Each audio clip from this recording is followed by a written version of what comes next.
В начале этого утра Израиль испытал момент уязвимости, какого здесь не видели с начала конфликта. Ровно в 3 часа по местному времени радары засекли пуск баллистической ракеты из Йемена. Почти мгновенно две самые продвинутые противоракетные системы израильский «Хетс-3» и американский «ТАД», развернутый для поддержки, получили приказ открыть огонь. Но привычный сценарий перехвата сорвался. Обе установки промахнулись.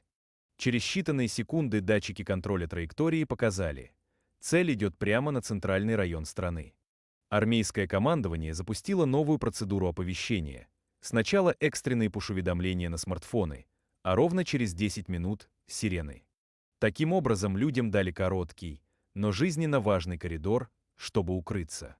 Алгоритм сработал. Более 3 миллионов израильтян спустились в бомбоубежище. Однако сама ракета продолжала падать.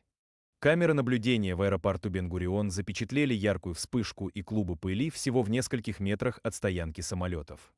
Часть корпуса ударилась о грунт неподалеку от взлетно-посадочной полосы, из-за чего диспетчеры немедленно остановили все движение. Ни взлетов, ни посадок. Для страны, где фактически один крупный гражданский аэропорт, это означает полное замораживание воздушного трафика. Первые сводки сообщили лишь об одном раненом, и это, пожалуй, единственное облегчение в ситуации. Тем не менее, факт остается фактом. Две самые дорогие системы пропоказали сбой одновременно. Теперь военное руководство и американские специалисты разбирают каждую секунду неудачного перехвата, пытаясь понять, почему головка наведения потеряла цель именно на финальном участке. В Иерусалиме и Большом Тель-Авиве утро прошло под вой сирен и тревожные новости. 269 населенных пунктов ушли в режим полной обороны. Жители слышали, как над головами громыхает звуковой барьер, а тех, кто был ближе к аэропорту, разбудил грохот падения обломков.